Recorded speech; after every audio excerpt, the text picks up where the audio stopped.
Thank you. Thank you, Kurt. Thank you. Secretary Cardona, thank you. And I want to thank Jill. Jill is the nation's first lady to work full-time as a professor, as a teacher. She taught high school, and she teaches at community college for a long time now. We made a deal that she's so good. Teaching is not what Jill does, it's who she is, like most of you, who you are, what you believe. And so when we got elected to the presidency, and as vice president as well, I suggested, and she agreed fully, that she should continue to teach. And people said, what? Well, she teaches 14 credits a semester, community college, full-time, and she does her job.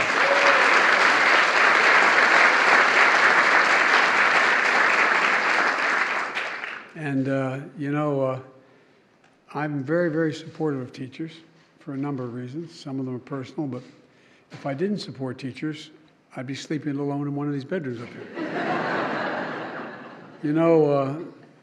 But before I begin the formal comments, one of the things that Jill reminded me of when she spoke, and I'll bet all of you can give examples as well.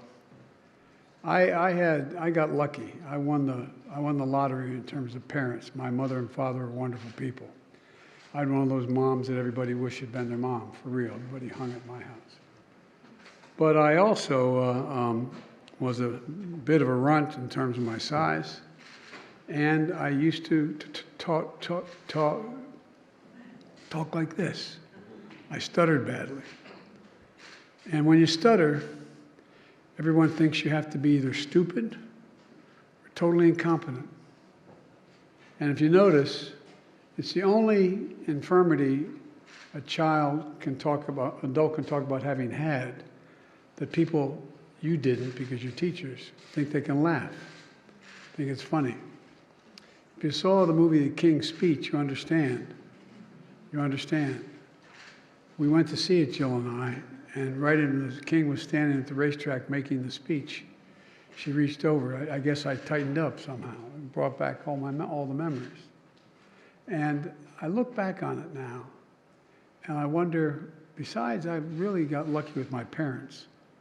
My mother would say, look at me, Joey. Look at me. You're smarter than anybody. You're this, you're that. So stop. You can do this. My point is this, that I had teachers, I can name the ones through grade school, high school, and even college. I didn't really beat my stuttering, and still occasionally I do, until I took the speech and debate class in college, just forced myself to be able to stand up. When they sent me the copy, the guy who wrote the King's Speech found the original speech and made a copy of it and sent it to me. From the movie. And he does his speeches exactly like I did, which a nun taught me. If you took a look at my speech, you'll see that there's all these slash marks in the speech. Because, an awful lot of people who are, I can't sing worth a damn, but the people, entertainers and singers, can sing like a nightingale, but can't talk, can't speak. And I look back on my life, and I think beyond my family, my sister, my brother, my mom, my dad, the people who made a difference in my life in a fundamental way were teachers. I remember I was talking on the way over, my staff's going, why aren't you giving the speech we wrote? But I truly remember when we were talking about it on the way over, what got me involved in politics. I got involved in politics because I think the greatest sin that anyone can commit is the abuse of power. Whatever that power is, the power of a teacher, the power of a doctor, the power of a leader. When someone who is relying on you or you cannot, just the abuse of power. And I got involved because my state was the only state in the Union when Dr. King was murdered that was occupied by the National Guard for 10 months with drawn bayonets in every corner because we had a very conservative governor who ordered the National Guard and because my state is the 8th largest black population in America as a percent of population. And I had a job with one of the oldest law firms in the state, and I quit and became a public defender. That's what got me involved. But again, where teachers come in, I had no intention of running for public office. Everybody thought Biden knew he wanted to be president at the time he was in 6th grade or something. I love these biographies. But here's the deal. What I did do, I wanted to get engaged. And so we had a very, very conservative Democratic Party in my state. And I thought it was wrong on civil rights. The more progressive party was the Republican Party, because we're a Southern Democratic Party. We were a slave state, to our great shame, early on. We fought on the side of the North like Maryland did and 2 other states, but we were a border state. And that's what got me going. And so I was asked by a group of senior lawyers whether or not I'd join a thing called a New Democratic Coalition. And the reason I bothered to tell you that was how to reform the party, how to bring it into the 21st century, the 20th century at the time. And one day, after being asked to see if I could help recruit someone to run for the United States Senate against a very popular Republican senator, a group of senators, a former senator, a former congressman, 2 former governors came to me and said, "We want you to run." And I wasn't even old enough. I was 29 years old. And I thought, this is crazy. But I remember going home from that convention, and the first stop I made was to speak to a professor named Dr. Ingersoll, who was one of those professors who was my philosophy professor in political science. And I stopped him, and I told him what was going on. And he looked at me, and I'll never forget what he said. He said, "You should do it." I said, I can't do that. I never even knew anybody who was in the Senate. And he looked at me, he said, "Remember what Plato said?" I'll paraphrase it, he said. "The penalty good people pay for not being involved in politics is being governed by people worse than themselves." But my generic point is this. He gave me the confidence as a 29-year-old kid with no money to run. He gave me the confidence. Just like the nun would tell me, Joey, you can do this. They gave me the confidence. And I think about it. You're going to think about 20 years from now, how did you end up standing on the podium in the White House? No, you didn't ever expect that. I wonder how I got here. I got here because of my parents and my teachers. And so folks, that idea is exemplified by the National Teacher of the Year. Kurt, you and I have something in common, though. I was an adjunct professor in law school for years, teaching an advanced course in separation of powers, and I taught to get money when I was at Syracuse Law School. To get through law school, I was a substitute teacher. You should be nicer to them.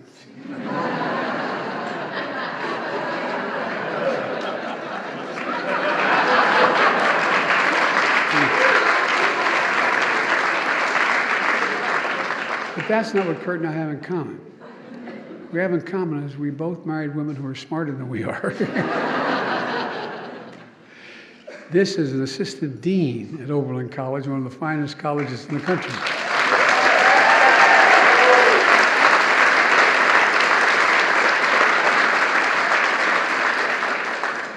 Kurt teaches history. He taught 25 years. In fact, he teaches in the same town, the same district he grew up in. And by the way, when I left the vice presidency, I had a chance to do a number of things, but I became a professor at the University of Pennsylvania and presidential politics. And I enjoyed it, but it's hard. That's the other thing people don't realize. It's hard how much you prepare. I had a 3-credit course I taught in law school. I would literally I didn't want to do it during the week because I didn't want people to say I'm taking it away from my job as a senator. So I did it on Saturdays at Delaware Law School. I would prepare, Jill will tell you, 3 to 4 hours before every class. And it was what not only I taught, but what I did as chairman of the Judiciary Committee. I taught about separation of powers. It was what I did my whole life. And it took me all that time. But the point is, it really mattered. I love what this guy said in his classroom about, he said we listen to each other and respect people's opinion. Well, part of this is all about fundamentally teaching respect. While we might be in the opposite sides of hot topics, we're on the same side in terms of having respect for one another. Kurt, I understand you wanted to go back home to be a teacher because your teachers inspired you. I'll bet every one of you can name 1 or 2 teachers who fundamentally impacted your lives. Well, I think you paid it forward many times over, old buddy, and transforming the lives of your students in Oberlin, Ohio. Helping students see themselves in you. That's what happens, I think. And helping all your students not only learn history, but see that they have a role in shaping history. I mean, in a literal sense. And to the Delaware Teacher of the Year, where were you, Joshua? Where's my Delaware Teacher of the Year?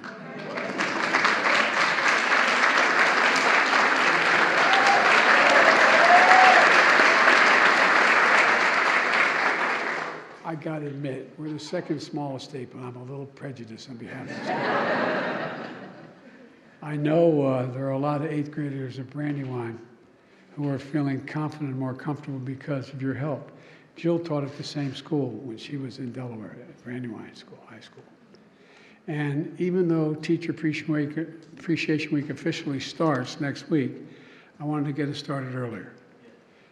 It's an honor for me and the First Lady and Secretary Cardona to recognize the Teachers of the Year from 50 different states, and it really is something we look forward. I did a eulogy today for a brilliant woman, the former Secretary of State, and I sat in the front row with 2 other presidents who were also there to honor her. And I told them what I was doing, and they all talked about how much they enjoyed the years they were here with the Teacher of the Year affair. Over the past 2 years, though, the entire country has witnessed an extraordinary dedication and resolve of our nation's teachers. Early in the pandemic, teachers and teachers' aides had to do, not just be educators, you had to be tech support, you had to be moral support, you had to be health support. I mean, you had to take care of your own children in addition. And I watched how hard it was, how really hard. There was so much heroic work to help kids get connected to schools, and just the socialization that they were missing in so many places for so long. It's estimated they're 5 to 7 months behind their education right now. The American people saw it, because guess what? When you're taught remotely from home, the moms and dads understood what you were doing. And they realized how damn hard it is. No, I'm serious. I think it was, my mother used to say that everything bad, something good will happen if you look hard enough for it. I think that was the upside. The American people became, whoa, my goodness. And they understand what you've been saying for years, that you're a professional, all of you. All of you have a responsibility to make sure you have what you need. And we have a responsibility to make sure you have what you need to educate our children safely, so they have a chance to achieve dreams they don't even know they have. They don't even know they have. That's why I made it a priority to get educators vaccinated and reopen our schools as quickly as we can.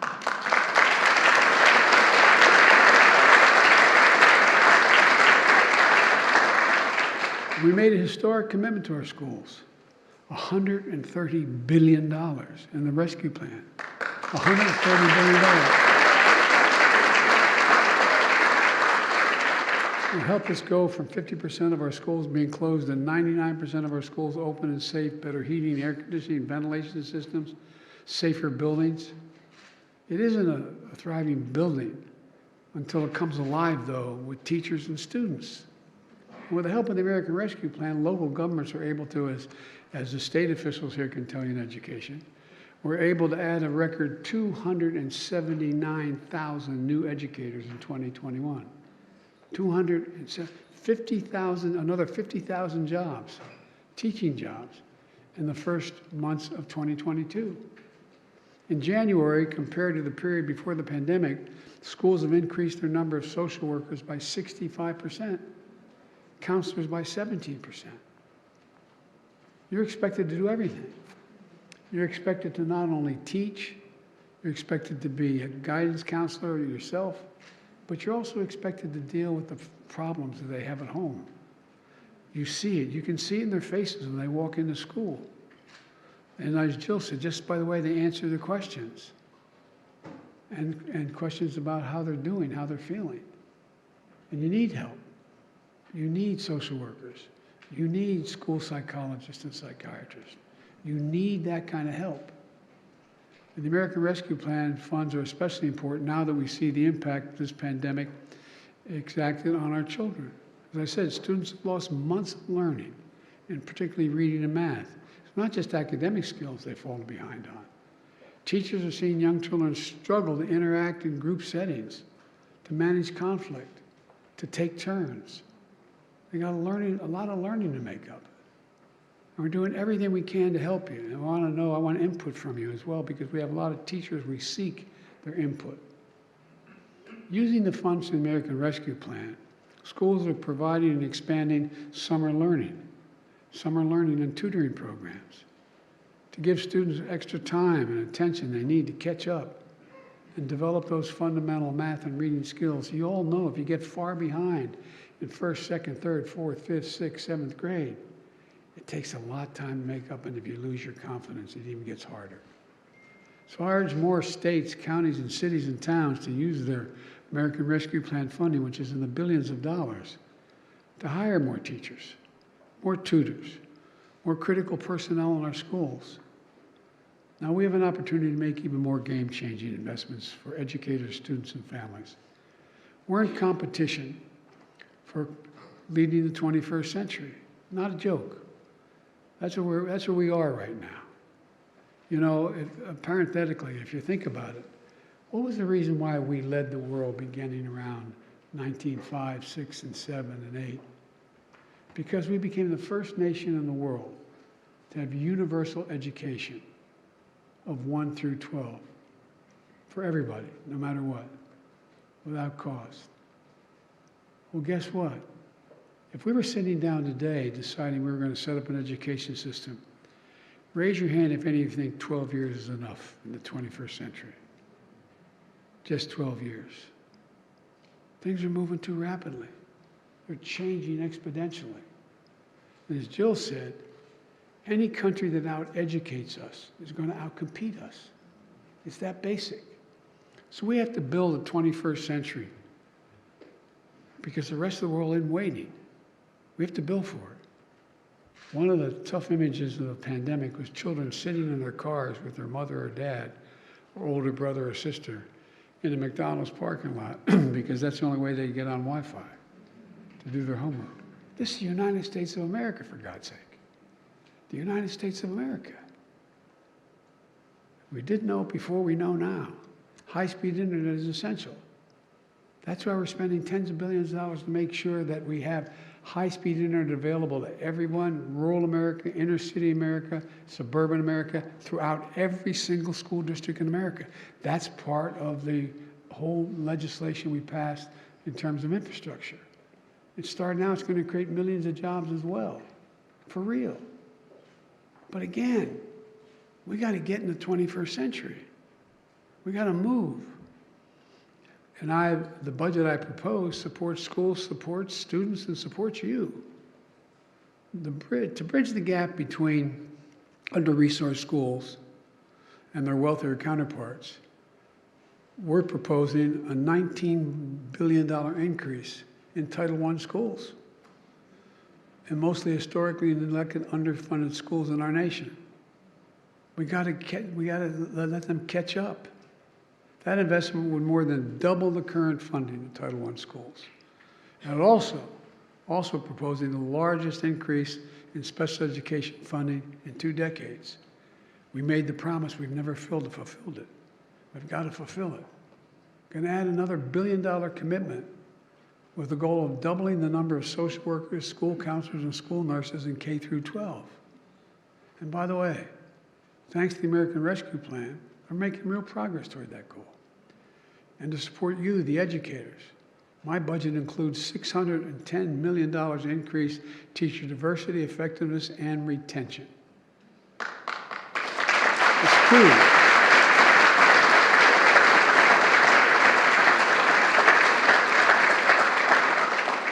As all of you know, it takes time to become a teacher, the teachers you are today. But nearly 1 in 10 teachers leaves the profession every year, with the youngest teachers being the most likely ones to leave first. So we got to invest in ways to keep them in the profession.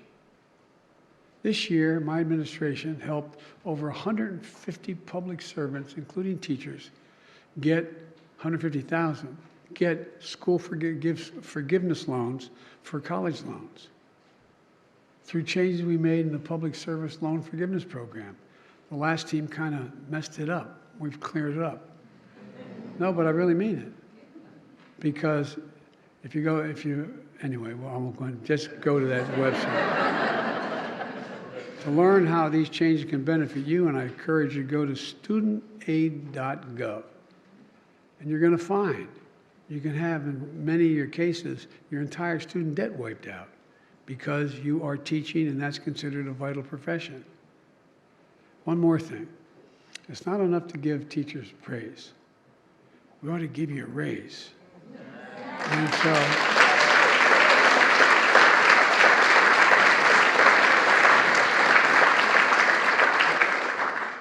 and I have to really listen to you, which I know Senator Cardona has been doing. And we should stand up for you. We should have your back. Teaching is one of the hardest jobs in this country to be able to do it well. And one of the most important.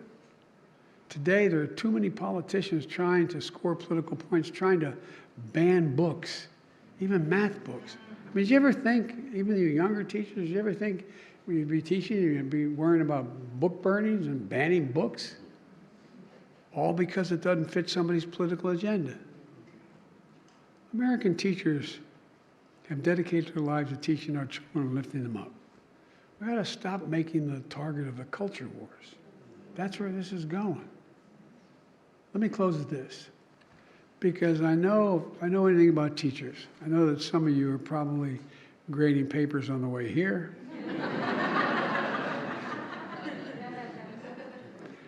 By the way, Jill traveled with me around the world. I'd say, Jill, leave the binder, leave the bag. And by the way, how many are math teachers? Raise your hand. She envies the hell out of you. She thinks your job's easier. You just got to check the answer. She teaches writing. But she gets off the plane, am I joking, with up to 50, 60 papers. She's grading on Air Force One. I mean, I said, Jill, she's walking down the, I think I'm kidding you. I'm not kidding with you. This is deadly earnest. So, and many of you are trying to figure out, are you going to, if you have class tomorrow, you may not, you may be here for tomorrow, but on Monday, are you ready for your class? Are you prepared? Have your lesson plan together? Because look, these aren't, we always talk about these children. They're not someone else's children. They're our children.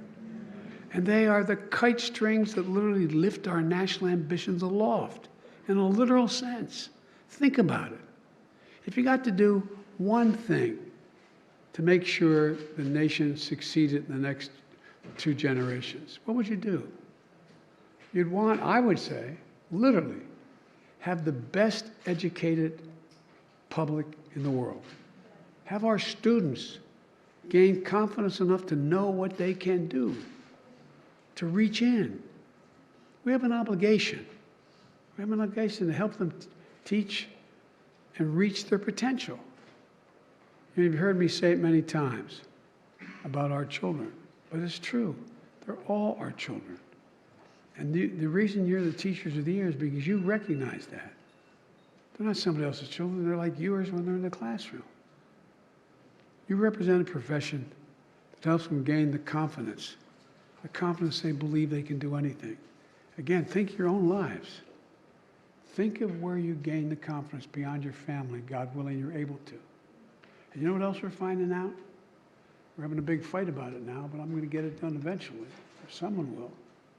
And that is that we've learned now, you all know, those who, if you are in the teaching profession, know that if you come from a broken home or a home with a single parent and maybe a drug problem or something, for a very poor home, you're going to end up hearing 1,000,000 words, fewer words spoken by the time you get to first grade than from a kid coming from an average middle-class home. Not in different words, just words spoken, because they're not engaged in it. Also, we've learned that if, in fact, you have kids go to school at 3 years old and 4 years old and 5 years old, you increase exponentially by 57% the likelihood they will make it no matter what their background, all the way through 12 years of school and probably beyond. It matters. It matters. And for that and so much more that you do, you believe in these kids. And I know some of them are really difficult. I get it. But you believe in them. And you know when they know you believe in them. They believe in you. So thank you for what you do. You are, if I get to have one profession that's the best in the world, not a joke, it's you I want to be the best profession in the world. Because you affect what this country looks like, what it'll act like, what it'll be like, its success or failure, more than any other group of Americans, period.